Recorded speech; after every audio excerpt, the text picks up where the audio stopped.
दो बार हमने सुना प्रार्थना के विषय में। पहले हमने सुना था हन्ना की प्रार्थना, जो उसने दिल खोलकर करी। हमने दोबारा जो प्रार्थना सुनी वो थी लॉलिंग होकर की गई प्रार्थना। आज हम प्रार्थना के बारे में और एक बात सुनना चाहेंगे, उस पर मनन करेंगे। इससे पहले कि हम वचन में जाएं, अपनी आंखें को बंद करें। Thank you Lord, thank you Jesus. हम आपका धन्यवाद धन्यवाद धन्यवाद करते हैं। इस समय पर फिर से आपके चरणों के निकट आते हैं, आपका धन्यवाद देते हैं। आपकी दया, आपकी करुणा, आपके प्रेम, आपके अनुग्रह के लिए इस समय जो आपने हमें दिया, कि हम इस समय आपके चरणों के पास आने पाए। हम अपने सारे प्रिय लोगों को आपके हाथों में सौंपते हैं। प्रभु जी, हम प्रार्थना करते हैं पिता परमेश्वर, राजाओं के राजा, नहम्याह मिनिस्ट्री के लिए। पिता परमेश्वर, राजाओं के राजा, ये मिनिस्ट्री और अधिक अपने कार्य को कर सके। जिस कार्य के लिए आपने ब्रदर को चुना है, सिस्टर को चुना है, वो कार्य प्रभु आपकी महिमा के लिए और अधिकाई से होते रहे। जितने लोग यहाँ उपस्थित है, इनकी जन के लिए हम आशीष मांगते हैं। हर एक के लिए पवित्र आत्मा की सामर्थ को आज मांगते हैं। पिता, मैं अपने आप को शून्य करती हूँ, पवित्र आत्मा की सामर्थ से भरकर मेरा उपयोग कीजिए। एक एक शब्द आपकी ओर से हो, एक ही शब्द मेरी ओर से हो। धन्यवाद के साथ प्रार्थना यीशु मसीह के नाम से मांगते हैं। सुनिए और ज्ञान कीजिए। आमीन। आप मेरे साथ निकाल लीजिए प्रेरितों के काम और उसका 10वां अध्याय, एक्ट चैप्टर 10, उसके वर्ष 4 मैं आपके लिए पढ़ रही हूँ। यहाँ पर इस तरह लिखा है, उसने उसे ध्यान से देखा और डर कर कहा, हे प्रभु क्या है? उसने उससे कहा, तेरी प्रार्थनाएं और तेरे दान स्मरण के लिए परमेश्वर के सामने पहुंचे हैं। परमेश्वर अपने वचन के पढ़े और सुने जाने पर आशीष पाए। हमने देखा था जब हम शामिल नबी की पुस्तक उसके पहले अध्याय को जब हमने पढ़ा था, तो हमने पाया कि हन्ना प्रार्थना कर रही थी, क्योंकि हन्ना के पास संतान नहीं थी। वो बहुत दुखी थी, वो बहुत परेशान थी, लोग उसे बहुत परेशान कर रहे थे। उसके परिवार के लोग, यहाँ तक उसकी जो एल्काना की जो पहली पत्नी थी पनिन्ना, वो भी उसे परेशान कर रही थी। जो उसकी सौत थी, उसके पास बच्चे थे और वो उससे नफरत करती थी, उसे परेशान करती थी। वो बहुत दुखी थी और वो दुख में जाकर के परमेश्वर के भवन में गई और जाकर जब वो प्रार्थना कर रही थी। हम पहले अध्याय पढ़ते हैं, पहले अध्याय की हम 10 वर्ष से जब हम पढ़ना शुरू करेंगे, तो हम पाएंगे कि हन्ना वहां गई और वहां उसने जाके दिल खोलकर प्रार्थना की। और एली ने समझा कि ये नशे में है और उसके साथ बातचीत की। और जब बातचीत करने के बाद हन्ना ने उससे कहा कि मैं बहुत दुखी हूँ, मैं नशे में नहीं हूँ और मैंने अपने दिल की बातें खोलकर परमेश्वर के पास से कह दी। और तब एली ने कहा कि जा और तुझे यीशु तुम से आशीष मिले। जब हम दिल खोलकर प्रार्थना करते हैं, परमेश्वर हमारी प्रार्थना को सुनते, कान लगाते हैं, हमारी प्रार्थना को सुनते हैं। बाइबल हमसे कहती है वो स्वर्ग को झुकाकर नीचे आया, वो स्वर्ग को झुकाकर आता है कि वो हमारी प्रार्थना को सुन सके। और उस प्रार्थना का परिणाम उसे मिला, आशीष मिली, शामिल के रूप में उसे संतान की प्राप्ति हुई। तो हम उसके लिए परमेश्वर को धन्यवाद देते हैं कि हन्ना के द्वारा हम सीखने पाते हैं कि दिल खोलकर हमें प्रार्थना करनी। और प्रार्थना करने का मतलब होता है परमेश्वर से बातचीत करना, पिता से बातचीत करना। जिस तरह सांसारिक माता पिता से बातचीत करते हैं, जिस तरह हमारे बच्चे उनसे बातचीत करते हैं, उसी तरह हम जो परमेश्वर की संतान है, हमें परमेश्वर से बातचीत करना है। और इसके लिए हमें प्रार्थना करनी है। जब हम घुटनों में जाते हैं, अपने हाथों को उठाते हैं, अपनी आंखों को बंद करते हैं और हम प्रार्थना करते हैं, परमेश्वर हमारी प्रार्थना को सुनते हैं। दूसरी बात हमने जब सीखी वो थी लॉन्गिंग होकर की गई प्रार्थना। प्रेरितों के काम उसके 12 चैप्टर और उसके 4-5 वचन को हम पढ़ेंगे, तो हम पाएंगे कि पतरस को जेल खाने में डाल दिया गया और कलीसिया लौ लगाकर प्रार्थना कर रही थी, लॉलीन होकर। और जब लॉलीन होकर कलीसिया प्रार्थना कर रही थी, तो परमेश्वर के पास तो प्रार्थना पहुंची। और जब परमेश्वर ने उस प्रार्थना को सुना और सुनने के कारण पतरस ने बंदी गृह से छुटकारा पाया। वो बंदी गृह से वापस आया और उस स्थान पर गया जहां लॉलीन होकर सारे लोग प्रार्थना कर रहे थे। और वो स्थान था मरकुस की माता का घर, जहाँ एक छोटी कलीसिया थी। और उस कलीसिया में वो लोग प्रार्थना कर रहे थे और उस कलीसिया में पतरस पहुंचा और वहां पहुंच करके उसने दिखाया कि किस तरह परमेश्वर ने उसके जीवन में काम किया। तो कलीसिया में एक प्रार्थना की गई, एक प्रार्थना कलीसिया भवन में व्यक्तिगत रूप से की गई, एक प्रार्थना जो लॉलीन होकर सामूहिक रूप से की गई। और दोनों प्रार्थना का परमेश्वर ने जवाब दिया। जहां हन्ना को संतान की प्राप्ति हुई, वहीं पतरस ने जेल खाने बंदी से छुटकारा पाया और वापस पहुंचा। आज हमने जो देखा है, तीसरी प्रार्थना है यहाँ पर, ये प्रार्थना कुरनेलियुस ने की। हमने पिछले बार इसके विषय में भी बातचीत की थी और कुरनेलियुस के बारे में हमने देखा था कि कुरनेलियुस एक अच्छा भला व्यक्ति था। वो दान देता था, वो रोगियों की हेल्प करता था, वो उसने एक भवन बनाया था उसने एक भवन बनाया था जहां पर यहूदी लोग आराधना कर सके, सिनेगॉग जिसे बोलते हैं, उसने बनाया था। और उसने हर तरह से यहूदियों की हेल्प की थी, मतलब परमेश्वर के लोगों की वो हेल्प करता था। वो बहुत अच्छा आदमी था। हम कुरनेलियुस के बारे में से पढ़ते हैं, इसमें लिखा हुआ है कि वो एक अच्छा भला व्यक्ति था। मैं आपके लिए पढ़ देती हूँ। प्रेरितों के काम 10 और उसके सेकंड वर्ष में लिखा है, वह भक्त था और अपने सारे घराने समेत परमेश्वर से डरता था और यहूदी लोगों को बहुत दान देता और बराबर परमेश्वर से प्रार्थना करता था। वो परमेश्वर से डरता था, वो जीवित परमेश्वर को जानता था और उससे बैठा था। और अभी जब वो प्रार्थना कर रहा था तो बाइबल कहती है कि तुम्हारी प्रार्थना सुन ली गई है। उसकी प्रार्थना परमेश्वर के पास पहुंच गई और सुन ली गई। क्यों परमेश्वर के पास कैसे पहुंच गई? परमेश्वर तो स्वर्ग में रहता, लेकिन आप यकीन मानिए परमेश्वर स्वर्ग में रहकर भी हमारी ओर दृष्टि करता है। मैं नहीं कहती, वचन हमसे कहता है कि उसकी दृष्टि निरंतर अपने लोगों पर लगी रहती है और उसकी कान दुहाई को सुनते हैं। जब आप भजन संहिता उसके 34 अध्याय के 15 वर्ष को पढ़ेंगे तो आप उसे पाएंगे उसके कान लगातार हमारी दुहाई की ओर लगे रहते हैं। जब हम दुख से, परेशानी से भर करके प्रार्थना करते हैं, जब हम अपने टूटे हृदय के साथ प्रार्थना करते हैं, जब हम पिसे हुए मन के साथ प्रार्थना करते हैं, जब अपने पूर्ण समर्पण के साथ प्रार्थना करते हैं, परमेश्वर हमारी प्रार्थना को सुनते हैं, क्योंकि उसके कान हमारी दुहाई की ओर लगे रहते हैं। और वचन हमसे कहता है, जब आप भजन संहिता और उसके 11 भजन संहिता साम उसके 11 चैप्टर और उसके चौथे वचन को पढ़ेंगे, 4th वर्ष को पढ़ेंगे, तो आप पाएंगे कि उसकी आंखें निरंतर हमें निहारती रहती है और उसकी पलकें हमें जांचती है। हम किस मन से, किस उद्देश्य से, किस भाव से परमेश्वर के पास गए हैं, वो हमें जांचता है।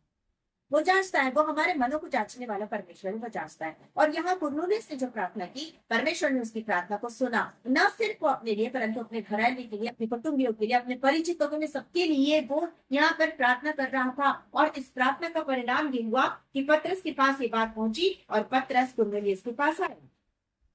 बाइबल में लिखा है, उसी के प्रेरितों के काम उसके 10वें अध्याय के 31 वर्ष को मैं पढ़ रही और कहने लगा है, कुरनेलियुस तेरी प्रार्थना सुन ली गई है और तेरे दान परमेश्वर के सामने स्मरण किए गए, इसलिए किसी को याफा भेजकर शमौन को, जो पतरस कहलाता है, बुला। और तब पतरस वहां पहुंचा। और जब पतरस वहां पहुंचा तो बाइबल में लिखा है कि वहां बहुत सारे लोग जमा थे, बहुत सारे लोग थे वहां इतने सारे परिवार के लोग और उसके अलावा परिचित लोग, कुटुंबी, सब वहां जमा थे। और सब वो इंतजार कर रहे थे कि पतरस आएगा और वो हमें परमेश्वर का वचन सुनाएगा। और वहां पर परमेश्वर के वचन का प्रचार हुआ और लोगों ने प्रभु यीशु मसीह को अपना उद्धारकर्ता और मुक्तिदाता ग्रहण किया। तो इस तरह हमने देखा प्रार्थनाओं कि किस तरह से प्रार्थना सुन ली गई। लेकिन कभी आपने सोचा है कि हमारी प्रार्थना कभी कभी सुनी नहीं जाती? क्यों सुनी नहीं जाती? हम बोलते हैं इतने दिनों से प्रार्थना करें, हमारी प्रार्थना सुनी नहीं जा रही। आज हमारा विषय यही है। हमने पहले देखा था कि प्रार्थना सुनी गई, आज हम देखेंगे प्रार्थना नहीं सुनी जा रही। क्यों नहीं सुनी जा रही?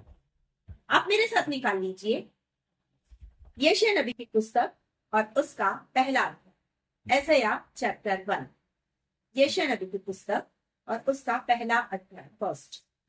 हम उसमें देखेंगे कि किस तरह हम ऐसा क्या करते हैं कि हमारी प्रार्थना परमेश्वर तक नहीं पहुंच पाती। हमने ऐसे क्या किया है?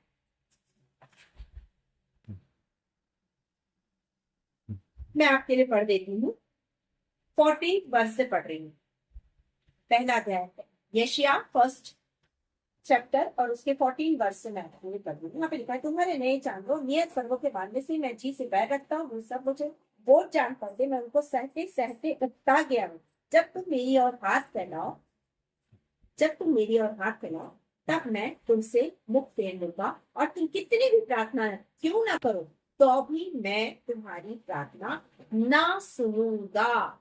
तुम कितनी भी प्रार्थना करो तो भी मैं तुम्हारी प्रार्थना ना सुनूंगा, क्योंकि तुम्हारे हाथ खून से भरे हैं। अपने को धोकर पवित्र करो, मेरी आंखों के सामने से अपने बुरे कामों को दूर करो, भविष्य में बुराई करना छोड़ दो, भलाई करना सीखो, यत्न से न्याय करो, उपद्रवी को सुधारो, अनाथ का न्याय चुकाओ, विधवा का मुकदमा लड़ो। क्यों नहीं सुनी जा रही हमारी प्रार्थना? वहां पर लिखा हुआ है, मुझे इसके 13 वर्ष को पढ़ेंगे तो उसमें लिखा है, अन्न बलि फिर मत लाओ, धूप से मुझे घृणा है, नए चांद विश्राम दिन का मानना, सभाओं का प्रचार करना मुझे बुरा लगता है। क्यों बुरा लगता है परमेश्वर को? क्योंकि हमारे काम ऐसे हैं। हमारे काम ऐसे नहीं है कि हम परमेश्वर को भावता हुआ बलिदान चढ़ा सके। जब रोमियो और उसके 12 अध्याय, रोमन्स चैप्टर 12 और उसके पहले वर्ष से आप 3 वर्ष तक पढ़ेंगे तो आप पाएंगे कि बाइबल हमसे कहती है कि जब हम नए बन गए तो हमारा जीवन बदल जाना चाहिए। हमें भावता हुआ बलिदान चढ़ाना चाहिए।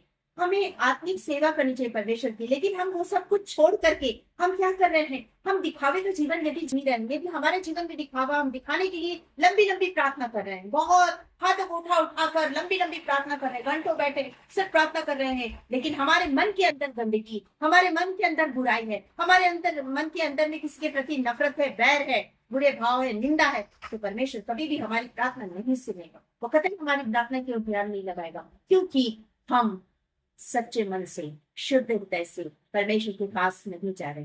परंतु हम क्या कर रहे हैं? हमारे अंदर में बुराइयां हैं, हम निंदा करने वाली जुबान रखें, हम निरंतर निंदा करें। जबकि भजन संहिता की पुस्तक उसके पहले अध्याय को जब हम पढ़ते हैं तो हम पाते हैं कि वो उस पुरुष के बारे में धन्य कहता है जो दूसरों की मंडी में नहीं बैठता है। वो उस पुरुष के बारे में धन्य कहता है जो निंदा करने वालों के पास साथ नहीं ठहरता है, उनके पास नहीं खड़ा होता है। वो व्यवस्था पर ध्यान देता है, रात दिन उस पर ध्यान देता है, उसमें क्लियर लिखा है। लेकिन हम निंदा करना नहीं छोड़ते, और महिलाओं की तो आदत होती है एक दूसरे की चुगली करना।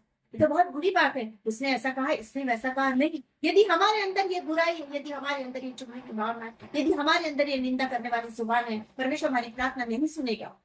हमारी प्रार्थना नहीं सुनेगा। फिर आप हम कितनी भी प्रार्थना कर ले, हम किसी को भी बोलते प्रार्थना करें कि आप मेरे लिए प्रार्थना कीजिए, आप मेरे लिए प्रार्थना कीजिए, आपकी प्रार्थना नहीं जाएगी ऊपर। क्योंकि परमेश्वर चाहता है कि आप अपने हृदय को धोकर शुद्ध और पवित्र कीजिए। यहाँ पर लिखा है, मैं नहीं सुनूंगा तुम्हारी प्रार्थना। मुझे उकता गया हूँ। किससे उकता गया हूँ? तुम्हारे इस सारे कर्म कांडों से। बहुत से कर्म कांड करते हैं मसीही लोग, बहुत से कर्म कांड करते हैं, नामधारी मसीही लोग बहुत से कर्म कांड करते हैं, और ये सब चीज उसे पसंद नहीं है। परंतु वो क्या चाहता है? वो चाहता है मेरा टूटा हुआ हृदय, आपका टूटा हुआ हृदय। वो चाहता है दिल से किया हुआ समर्पण, संपूर्ण मन से अपने आप को परमेश्वर के हाथ में सौंपना। वो चाहता है यहाँ पर लिखा हुआ है, यहाँ पर लिखा है, अपने को धोकर पवित्र करो। मेरी आंखों के सामने से बुरे कामों को दूर करो। भविष्य में बुराई करना छोड़ दो। अपने को धोकर कैसे शुद्ध पवित्र करेंगे? बहाने धोने से नहीं, परंतु हमें परमेश्वर के पास जाके बोलना, परमेश्वर मेरा हृदय गंदा है, मेरा हृदय गंदा है, तू उसे शुद्ध कर दे, तू उसे पवित्र कर दे, तू उसे शुद्ध कर दे, तू उसे पवित्र कर दे। तभी मैं परमेश्वर तेरे योग्य बनने पाऊंगा, और मेरी प्रार्थना तक तुझ तक पहुंचेगी। हमारी प्रार्थना तब पहुंचती है परमेश्वर के पास तक जब हम अपने पश्चाताप हृदय के साथ परमेश्वर के पास जाते हैं। हम पश्चाताप हृदय को लेकर के परमेश्वर के पास जाना है, अपनी बुराइयों को दूर करना है, अपनी गंदगियों को दूर करना। हमारा हृदय गंदा है, हमारा हृदय बुरा है, हम बुरे बुरे बातों को सोचते हैं, हम बुरे बुरे कामों को करते हैं, हम बुरे बुरे विचारों को अपने दिमाग में लाते हैं। बाइबल हमसे कहती है, जब हम परमेश्वर के पास अपने पश्चाताप हृदय के साथ जाते हैं और कहते हैं प्रभु मुझे धो के शुद्ध और पवित्र कर, तब प्रभु हमारे लिए एक वचन देता है। यहेजकेल नबी की पुस्तक उसका यहेजकेल नबी की पुस्तक उसके 36 अध्याय 36 है, 36 और उसके 26 वचन को 26 वर्ष को मैं आपके लिए पढ़ रही हूँ। लिखा है, मैं तुमको, बल्कि 25 से मैं पढ़ूंगी, मैं तुम पर शुद्ध जल छिड़कूंगा और तुम शुद्ध हो जाओगे। मैं तुमको तुम्हारी सारी अशुद्धता और मूर्खों से शुद्ध करूंगा। मैं तुमको नया मन दूंगा, तुम्हारे भीतर नई आत्मा उत्पन्न करूंगा, और तुम्हारी देह में से पत्थर का हृदय निकाल कर तुमको मांस का हृदय दूंगा। तुम्हारे अंदर नया मन उत्पन्न करूंगा, नया तुम्हारा मन हो जाए। ये तब होगा जब हम उसके पास जाएंगे और उससे कहेंगे प्रभु तू मुझे धो, तू मुझे शुद्ध कर, तू मुझे पवित्र कर। यदि हम ऐसा नहीं करेंगे तो हमारी प्रार्थना नहीं सुनेगा। अपने आप को, यहाँ पे लिखा, अपने आप को धो, शुद्ध पवित्र करो। आगे क्या लिखा है? लिखा है कि मेरी आंखों के सामने से अपने बुरे कामों को दूर करो। हम बहुत से बुरे बुरे काम करते हैं, परमेश्वर नहीं चाहता कि हम कोई भी प्रकार का बुरा काम करें। जब हम प्रभु के लोग हैं तो हम नई सृष्टि बन गए। हम दूसरा कुरिन्थियों उसके 5वें अध्याय उसके 17 वचन को पढ़ते हैं तो हम उससे पाते हैं कि अब तुम नई सृष्टि हो। तुम्हारा पुराना मनुष्य तो अब जाता रहा, परंतु तुम नई सृष्टि हो। हम नई सृष्टि बन गए। जब हम यीशु मसीह को ग्रहण करते हैं हम नई सृष्टि बन जाते हैं। हमारे अंदर की सारी बुराइयां दूर हो जानी चाहिए। हमें अब नया जीवन जीना, हमारे अंदर से प्रभु यीशु मसीह लोगों को दिखाई दे, हमें ऐसा जीवन जीना है। हमारे जीवन में लोग प्रभु यीशु मसीह को देख सके, हमें ऐसा जीवन जीना। यदि हम इस तरह का जीवन नहीं जीते, प्रभु हमारी प्रार्थना नहीं सुनेगा। आगे लिखा है, भविष्य में बुराई करना छोड़ दो, बुराई करना बड़ा आसान है। हम एक दूसरे की बहुत बुराई करते हैं, ये ऐसा वो वैसा, ये पासवान वैसा वो पासवान वैसा, ये फलाना वो फलाना। नहीं, प्रभु बिल्कुल नहीं चाहता, हमारा परमेश्वर नहीं चाहता कि हम किसी की भी बुराई करें। अपनी जीभ को बुराई से रोक रख। वचन हमसे कहता अपनी जीभ को बुराई से रोक रख। हमें अपनी जुबान को रोकना है किसी की बुराई करने से, परंतु हमें लोगों के लिए भलाई का यत्न करना है। हमें लोगों के लिए भलाई का यत्न करना है। आगे इसमें लिखा है भलाई करना सीखो, भलाई करना सीखो। हमें भलाई करना सीखना है। हमें लोगों के लिए प्रार्थना करनी है। हमें लोगों को परमेश्वर के पास लाना है। हमें भलाई करना सीख, तब हमारी प्रार्थना सुनी जाएगी। अन्यथा हमारी प्रार्थना परमेश्वर के पास तक नहीं पहुंचेगी। परमेश्वर हमारी प्रार्थना नहीं सुनेगा। और बाइबल हमसे कहती है कि जब हम उसके पास जाएंगे, 15 वर्ष में लिखा है, जब हम उसके पास जाएंगे, सॉरी 18 वर्ष में लिखा है कि जब हम उसके पास जाएंगे, आओ हम आपस में वाद विवाद करें, तुम्हारे पास चाहे लाल रंग की लुंगी के समान उजले हो जाएंगे। जब हम उसके पास जाएंगे, वो हमको अशुद्ध करेगा, पवित्र करेगा और हमें श्वेत वस्त्र पहनाएगा, जो यीशु मसीह के नाम से धोया हुआ श्वेत वस्त्र पहनाएगा। और तब हमारी प्रार्थना, चाहे हम अपने लिए करें चाहे हम दूसरों के लिए करें, हमारी प्रार्थना परमेश्वर के पास पहुंचेगी। यदि हम इस तरह का नहीं कर रहे हैं, यदि आज भी हम बुराई में भरे हुए हैं, यदि आज भी हम दूसरों से नफरत कर रहे हैं, लोगों से प्रेम नहीं कर रहे हैं, हमारी प्रार्थना परमेश्वर के पास नहीं जाएगी। परमेश्वर हमारी प्रार्थना ग्रहण नहीं करेगा। वो बोलता है कि मैं उकता गया हूँ। चाहे हम उपवास कर ले, चाहे हम कुछ भी कर ले, लेकिन यदि हमारा हृदय नहीं बदला है, हमारी प्रार्थना परमेश्वर के पास नहीं पहुंचेगी। हम दूसरी बात को देखते हैं कि हमारी प्रार्थना परमेश्वर के पास क्यों नहीं पहुंचती है। आप मेरे साथ निकाल लीजिए नीति वचन, नीति वचन और पुस्तक 28, नीति वचन और पुस्तक 28।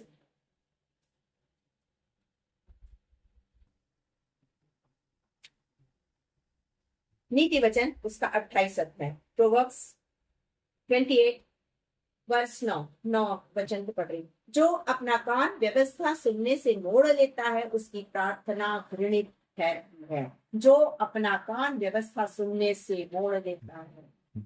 बहुत हो गया उपदेश, हमें नहीं सुनना। बहुत बहुत उपदेश दे दिया। अरे पास्टर साहब हमेशा उपदेश देते रहते हैं, ऐसा करो वैसा करो, ऐसा मत करो वैसा मत करो। बहुत हो गया, हमें नहीं सुनना। हमें वचन पर ध्यान नहीं देना है। बहुत हमने पढ़ लिया ये वचन, अब हमें इस वचन को नहीं पढ़ना। कितना पढ़ेंगे भाई, रोज पढ़ना जरूरी थोड़ी है। व्यवस्था से आप बाइबल हमसे कहती है यहोशू की पुस्तक और उसके पहले अध्याय और उसके 8-9 वचन को जब आप पढ़ेंगे तो आप पाएंगे कि व्यवस्था की पुस्तक तेरे चित्त से उतरने ना पाए, वरन इस पर रात और दिन ध्यान लगाए रहना।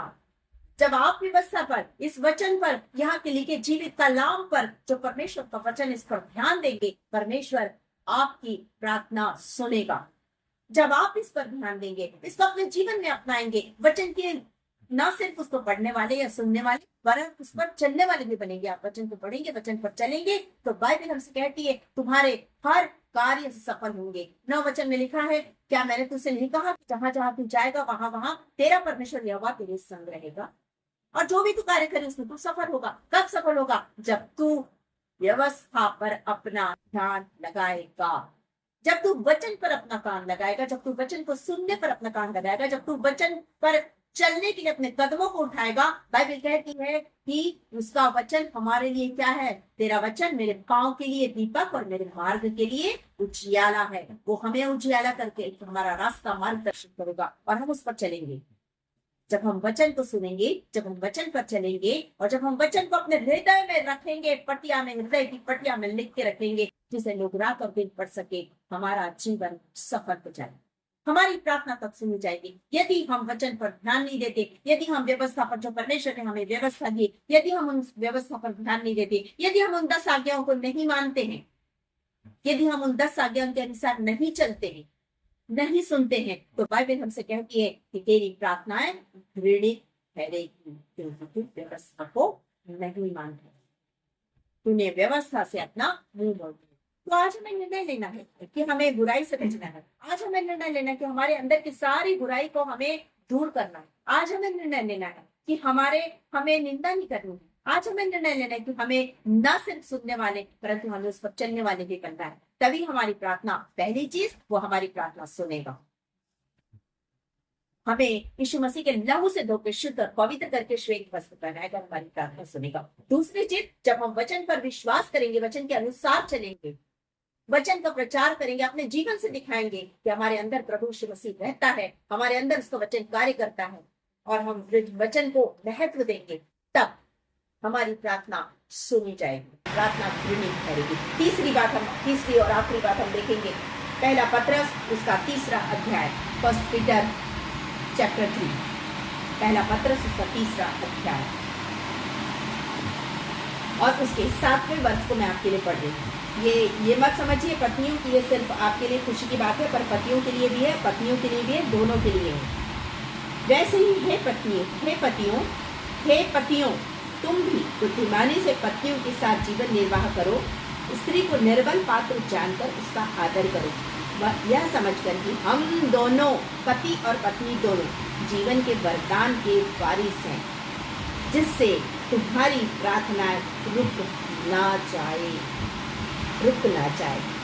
हमने पहला देखा कि हमारी प्रार्थना क्यों नहीं सुनी गई, हमने दूसरी बात देखी हमारी प्रार्थना क्यों नहीं सुनी गई, हम यहाँ पर तीसरी बात देख रहे हैं कि हमारी प्रार्थनाएं रुक जाती हैं यदि आप अपने पति का सम्मान नहीं करते, यदि आप अपने पत्नी का सम्मान नहीं करते, आपकी प्रार्थना रुक जाएगी, आपकी प्रार्थना परमेश्वर के पास तक नहीं पहुंचेगी, वरन रुक जाएगी।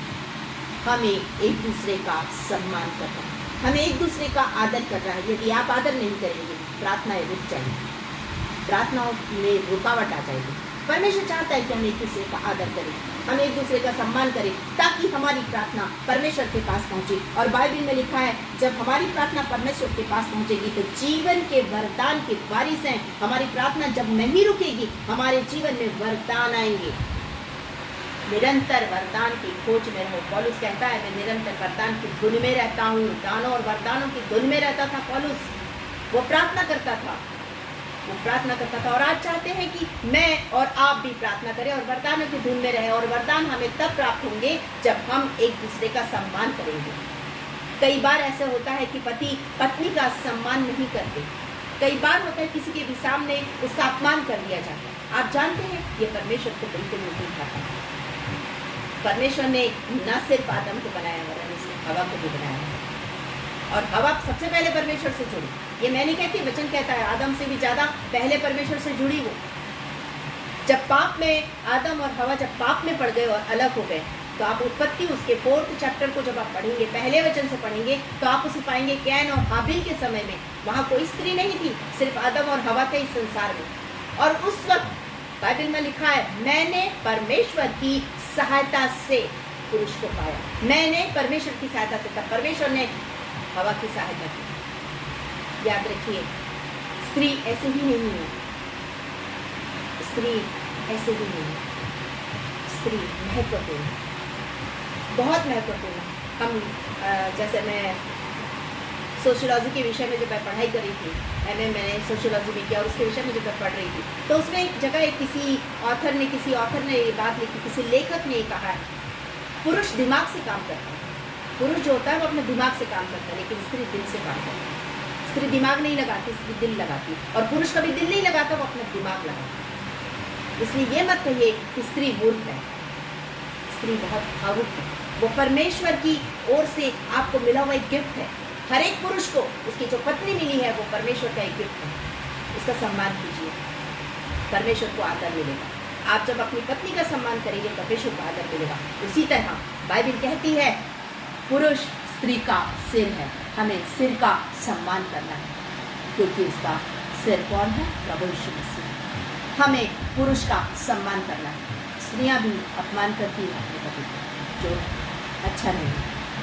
यदि उसने अपने पति का अपमान किया, समझ लीजिए प्रभु यीशु मसीह का अपमान। याद रखिए, स्त्री और पुरुष दोनों को एक दूसरे का सम्मान करना। ये मैं समझिए कि मैं स्त्रियों के लिए बोल रही हूँ। याद रखिए, पुरुषों का भी अपमान होता है, बहुत अपमान करती है स्त्रियाँ, अपमान नहीं करना है। यदि आप अपमान करेंगे अपने पति का, यदि आप अपमान करेंगे अपनी पत्नी का, तो दोनों कुछ भी प्रार्थना करें, आपकी प्रार्थना रुक जाएंगी, परमेश्वर के पास नहीं पहुंचेगी। और वो वरदान जिसकी आप वारिस है, वो वरदान आपको नहीं मिलेगा। वो आशीष जो आपको मिलनी चाहिए, जो आपके परिवार को, आपके बच्चों को मिलनी चाहिए, वो आशीष आपके और आपके परिवार को और आपके बच्चों को नहीं मिलेगी। यदि आप चाहते हैं कि आपको आशीष मिले, यदि आप चाहते हैं कि आप परमेश्वर में बढ़ते जाए, यदि आप चाहते हैं आपकी प्रार्थनाएं परमेश्वर के पास स्वर्ग में पहुंचे सुनी जाए, यदि आप चाहते हैं कि आपके बच्चे प्रभु में बढ़े, आपका परिवार प्रभु में बढ़े, यदि आप ये सारी चीज़ों को चाहते हैं, यदि आप अपने जीवन में सफलता चाहते हैं, यदि आप चाहते हैं कि प्रभु निरंतर आपके साथ रहे, आपके पास रहे, तो अपने आप को प्रभु के हाथ में साथ रहे और इससे बोलना, मुझे तो शुद्ध पवित्र कर, दोबारा बुराई नहीं करूँगा, दोबारा बुराई नहीं करूँगी, किसी की निंदा नहीं करूँगी, किसी की निंदा हम नहीं करेंगे, परंतु हम तेरे मार्ग में चलेंगे, तेरी हर योजना हमारे जीवन में पूरी होगी। तब प्रभु आपकी प्रार्थना सुनेगा। जब आप उसके पास जाएंगे, वो कहता है मैं तुझे तो शुद्ध करूँगा, शुद्ध पवित्र करूँगा और क्या दूंगा? एक नया मन दूंगा, तुम्हारे अंदर एक नया मन दूंगा। जो अभी हमने देखा यही छोड़, आप क्या चाहते हैं? उस नए मन को। यदि आप उस नए मन को चाहते हैं तो परमेश्वर के पास आइए और इससे पहले प्रभु मेरे अंदर वाकई बुराई है। कोई ये नहीं बोल सकते, हम में से कोई भी स्त्री ये नहीं बोल सकती कि मैंने कभी बुराई नहीं की, मैं किसी की बुराई नहीं करती हूँ। हम करते हैं, बहुत मज़ा आता है, उसको कहते हैं निंदा रस। जैसे हम चाट खाते हैं ना, गोलगप्पा चटपटा और डाल दे भैया, थोड़ा सा नमक डाल दे, थोड़ी चटनी डाल दे, स्त्रियाँ वही करती। हम नमक डालते, जो जितना हमने सुना उसमें और नमक मिर्ची डाल के उसको चटपटा बना के सुनाते हैं। गलत है। हमारा परमेश्वर ऐसा नहीं, हमसे प्यार करता है। जिस तरह वो आपसे प्यार करता है, मुझसे प्यार करता है, उसी तरह वो दूसरे से प्यार करता है। आप जिसकी बुराई कर रहे हैं उससे भी वो बहुत प्यार करता है, इससे भी वो बहुत प्यार करता है। वो नहीं चाहता, वो नहीं चाहता कि कोई विनाश हो जाए, वो नहीं चाहता कि मेरे और आपके मुँह से कोई बुरी बात निकले। वो चाहता है मेरे और आपके मुँह से भलाई की बातें निकले, मेरे और आपके मुँह से आशीष की बातें निकले। वो चाहता है कि मैं और आप पवित्रता में जीवन जिए। वो चाहता है कि हम परमेश्वर की नज़दीकी में जीवन जिए।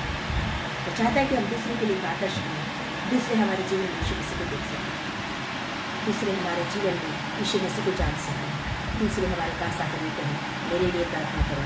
क्योंकि पहला कुरिन्थी और उसके 3 अध्याय के 16 वचन में लिखा है, तुम्हारा हृदय पवित्र आत्मा का मंदिर है।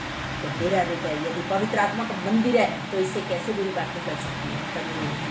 आप परमेश्वर के पास आइए, शुद्ध मन मांगिए, आपके हृदय को धोएगा, शुद्ध करेगा, आपके जीवन को धोएगा, शुद्ध करेगा। ये मत समझिए कि सिर्फ आपका हृदय, परंतु आपकी देह भी पवित्र आत्मा का मंदिर है। यदि आपके अंदर कोई बुराई है तो उस चीज़ को याद रखिए। यदि आपकी देह को आप बुरी चीज़ों से, बहुत से लोग बुरी चीज़ों का सेवन करते हैं, उन सारी बुरी चीज़ों से यदि आप अपने शरीर को नुकसान पहुँचा रहे हैं तो याद रखिएगा, बाइबल कहती है तुम्हारी देह पवित्र आत्मा का मंदिर है। पहला कुरिन्थी इसका 6वां अध्याय उसको 19 वचन में लिखा है। किसी भी गलत चीज़ का सेवन कर रहे हैं यदि आप, याद रखिए बाइबल कहती है देह पवित्र आत्मा का मंदिर है जिसमें हमारा परमेश्वर वास करता है। क्या आप इसे बुरी चीज़ों से गंदा करेंगे? क्या आप अपने हृदय को बुरी बातों से गंदा करेंगे? क्या बुरी चीज़ों को खाकर आप खाकर अपने शरीर को गंदा करेंगे? नहीं, ये पवित्र आत्मा का मंदिर, इसकी चिंता कीजिए, फिक्र कीजिए, अच्छा भोजन कीजिए, अच्छे से अच्छा भोजन कीजिए, साफ सुथरा शुद्ध भोजन कीजिए, अच्छा जीवन जिए। बुरी बातों को अपने जीवन में मत लाइए, परंतु अच्छा ही केयर करिए। कभी हमेशा आपके साथ है, तो हमेशा आपको अपने साथ हाथ में रखा है, तो कभी आपको नहीं छोड़ेगा। जैसे आपसे वादा किया है मैं कभी भी त्यागूंगा नहीं और मैं ही छोड़ूंगा, तो हमेशा हमारे साथ है। तो इसलिए अपने जीवन को आज बदल डालिए, तभी आपकी प्रार्थना परमेश्वर के पास तक पहुँचेगी। और यदि आपका जीवन नहीं बदला, प्रार्थनाएं रुक जाएंगी। मुझे नहीं मालूम आप क्या चाहते हैं, निर्णय आपका। आप अपने आप को प्रभु के हाथ में सौंपिए और प्रभु से कहिए, प्रभु मेरा जीवन बदल दे, प्रभु मेरे जीवन में तू आ जा, प्रभु मेरा जीवन तेरी महिमा का जीवन हो सके मेरे जीवन में और मेरे जीवन में आपका कार्य। हम अपनी आँखों को बंद करेंगे, और परमेश्वर से प्रार्थना करेंगे, परमेश्वर को अपने जीवन में अपने दिल में बनाएंगे। परमेश्वर से कहेंगे, प्रभु तू आ मेरे जीवन में, मेरे दिल में, मेरे जीने का कोई भी मकसद, मैं सिर्फ तेरे मार्ग पर चलूँगी, मैं सिर्फ तेरे मार्ग पर चलूँगा। मेरी प्रार्थना हमेशा तुझ तक पहुँचे। यदि मेरे अंदर बुराई, यदि मैं अपने पति का सम्मान नहीं करती, यदि मैं अपने पत्नी का सम्मान नहीं करता, प्रभु आज से मैं उसका सम्मान करूँगा। उसे किसी के भी सामने उसका अपमान नहीं करूँगा, परंतु उसका मैं सम्मान करूँगा। किसी के भी कभी भी उसका अपमान नहीं करूँगा, क्योंकि तूने मुझे बहुत खूबसूरत चीज़ दी, बहुत प्यारी चीज़ दी, जिसे मैं अपने पास सहेज के रखूँगी, मेरा पति मेरे सिर है और मैं उसकी देह हूँ। मैं उसकी चिंता करूँगी, मैं उसकी फिक्र करूँगी। यदि आप गलत कर रहे हैं, आज से बोलिए मैं बुराई नहीं करूंगा, मैं बुराई नहीं करूंगी। यदि आप अपने शरीर को, अपने देह को, अपने आत्मा को गंदा कर रहे, आज कहिए प्रभु मैं आज से कभी भी इसे अपवित्र नहीं करूंगा, अशुद्ध नहीं करूंगा, परंतु ये तेरा मंदिर है, ये देह तेरा मंदिर है, ये आत्मा तेरा मंदिर है, ये हृदय तेरा मंदिर, सब कुछ तेरा है, मेरा सब कुछ तेरा है, इसमें तू आ और इसमें तू पास कर। प्रभु यदि मेरे अंदर की किसी भी प्रकार की बात तुझे बुरी लगी, आज मैं उसके लिए क्षमा मांगता हूँ, मैं क्षमा मांगती हूँ, परमेश्वर से क्षमा मांगता हूँ। अपने टूटे हृदय के साथ परमेश्वर के पास आइए, ताकि आपकी प्रार्थना परमेश्वर के पास तक पहुँच सके। यदि आज आपके मन में कोई बुराई है, उस बुराई को दूर कीजिए। यदि गंदगी है, उसे दूर कीजिए। यदि अशुद्धता है, उसे दूर कीजिए। यदि अपमानजनक बातें आप जीवन में करते हैं, उसे दूर कीजिए। किसी का अपमान मत कीजिए। हर एक को परमेश्वर ने बनाया, हर एक को परमेश्वर ने अपनी आत्मा दी है, हर एक को परमेश्वर ने अपना स्वरूप दिया। आप किसी की बुराई मत कीजिए, चाहे वो जैसा भी, उसकी बुराई। अपने आप को परमेश्वर के हाथ में सौंपिए, अपनी आंखों को बंद करिए, अपना जीवन उसके हाथ में समर्पित कीजिए। हम प्रार्थना करें। Thank you Lord, thank you Jesus, thank you for everything God. महान परमेश्वर पिता, आपने हमारी प्रार्थना सुनकर, इसके लिए हम आपका धन्यवाद करते हैं। आज के वचन के लिए धन्यवाद देते। सचमुच आप हमारा मार्गदर्शन करते हैं प्रभु जी। पिता परमेश्वर, आपने हमें क्लियर बताया कि हमें क्या करना है और क्या नहीं करना है। प्रभु हमारे जीवन को अपने हाथ में ले लीजिए। यदि हमारे अंदर कोई बुराई है, उसे दूर कीजिए। यीशु मसीह के लहू से धोकर शुद्ध पवित्र कीजिए पिता। हमारा जीवन आपको भाई ऐसा होने दीजिए। हम प्रार्थना करते, जितने लोग इस समय अपना समर्पण कर रहे हैं, हर एक के हृदय को धोकर शुद्ध पवित्र कीजिए। उनके जीवन की सारी कमी घटी को दूर कीजिए। उनकी सारी जरूरतों के लिए अपने स्वर्गीय भंडार खोल दीजिए। इस समय जितने बीमार हैं, यीशु मसीह के नाम से चंगाई को पाए, क्योंकि यीशु मसीह ने कोड़े खाए कि हम चंगाई को पाए। तो आज जितने बीमार हैं, उन सारी बीमारियों से अपने हाथों को बाहर रखिए और उन सारी बीमारियों से यीशु नासरी के नाम से चंगाई को पाइए, क्योंकि यीशु मसीह ने चंगाई को भेज दिया। उसे आप रिसीव कीजिए, उसे आप ग्रहण कीजिए। उस चंगाई को बोलिए कि मैं यीशु के नाम से चंगा हो गया, मैं यीशु के नाम से चंगी हूँ। अपना जीवन प्रभु के हाथ में दीजिए। जितने लोग दुखी हैं, परेशान हैं, उनकी सारी परेशानी, दुख, तकलीफ, सब कुछ प्रभु के हाथ में सौंपिए। प्रभु आपकी परेशानी को दूर करेगा, क्योंकि वो आपकी चिंता फिक्र करने वाला महान परमेश्वर। आप उसके निस्तुति दीजिए। तो दया करने वाला परमेश्वर, वो आपकी प्रार्थना को सुनने वाला परमेश्वर है। वो स्वर्ग को झुका कर आने वाला परमेश्वर है। परमेश्वर के पास और परमेश्वर से प्रार्थना। Thank you Lord, thank you Jesus. आप हमारी प्रार्थना सुन रहे। धन्यवाद देते पिता कि आप हमारे बीच में उपस्थित है। जब हमने आपको पुकारा, आप हमारी प्रार्थना सुनने स्वर्ग को झुका कर आ गए। उस समय आपने एक एक को ग्रहण किया। आपका धन्यवाद करते पिता। धन्यवाद देते हो प्रभु जी कि मैंने अपने आप को शून्य किया और आपने आपके सामर्थ्य से भरकर मेरा उपयोग किया। एक एक शब्द के लिए धन्यवाद करते। सारी आदर महिमा आपको देते हैं और इस प्रार्थना को यीशु मसीह के नाम में होकर मांगते हैं। सुनिए और कीजिए। आमीन, आमीन। आप सबों को जय।